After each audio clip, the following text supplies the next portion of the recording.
യുവ അഭിഭാഷകയെ സീനിയർ അഭിഭാഷകൻ മർദ്ദിച്ച സംഭവത്തിൽ ബാർ കൗൺസിലിൽ അടിയന്തര യോഗം അല്പസമയത്തിനകം. തിരുവനന്തപുരം ബാർ അസോസിയേഷനോട് റിപ്പോർട്ട് തേടി അഭിഭാഷകനെതിരെ അച്ചടക്ക നടപടിയാണ് യോഗത്തിലെ അജണ്ട. വിവരങ്ങളുമായി വിനയ രാജ് ചേരുന്നു. വിനയ, എന്തൊക്കെയാണ് ഇത് സംബന്ധിച്ച കൂടുതൽ വിശദാംശങ്ങൾ? യുവ അഭിഭാഷകയെ സീനിയർ അഭിഭാഷകൻ മർദ്ദിച്ച സംഭവത്തിലാണ് ഇപ്പോൾ ബാർ കൗൺസിൽ ചേരുന്നത്.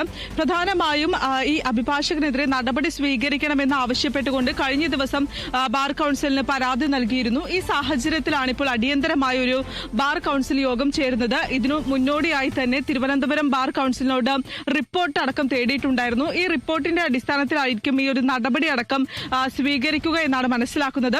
നടപടി സ്വീകരിക്കുകയാണെങ്കിൽ കൂടി നേരത്തെ ഒരു 6 മാസത്തേക്ക് ഈ അഭിഭാഷകനായിട്ടുള്ള ബെയിലിൻ ദാസിനെ ബാർ കൗൺസിലിൽ നിന്ന് സസ്പെൻഡ് ചെയ്യാനുള്ള നടപടിയായിരിക്കും സ്വീകരിക്കുക. ഇതുമായി ബന്ധപ്പെട്ടിട്ടുള്ള ഔദ്യോഗികമായ ഉത്തരവടക്കം ഈ ഒരു കൗൺസിലിംഗിന് ശേഷം മാത്രമേ പുറത്തു വരികയുള്ളൂ.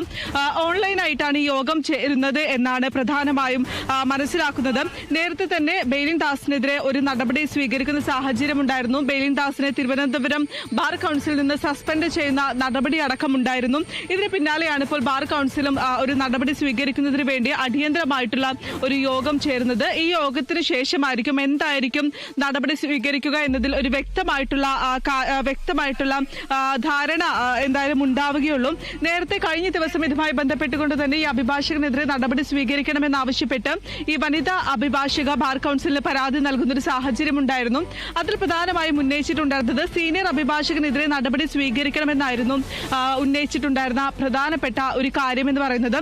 അതുകൊണ്ട് തന്നെ ഇന്നിപ്പോ ഈ ഒരു ബാർ കൗൺസിൽ യോഗം ചേരുമ്പോൾ എന്തായിരിക്കും നടപടി എന്നതാണ് ഏറ്റവും പ്രധാനപ്പെട്ട കാര്യം. ശരി, യുവ അഭിഭാഷകയെ സീനിയർ അഭിഭാഷകൻ മർദ്ദിച്ച സംഭവത്തിൽ ബാർ കൗൺസിലിൽ അടിയന്തര യോഗം അല്പസമയത്തിനകം നടക്കും. അഭിഭാഷകനെതിരായ അച്ചടക്ക നടപടിയാണ് യോഗത്തിലെ അജണ്ട. വിനയ രാജാണ് വിശദാംശങ്ങൾ നൽകിയത്.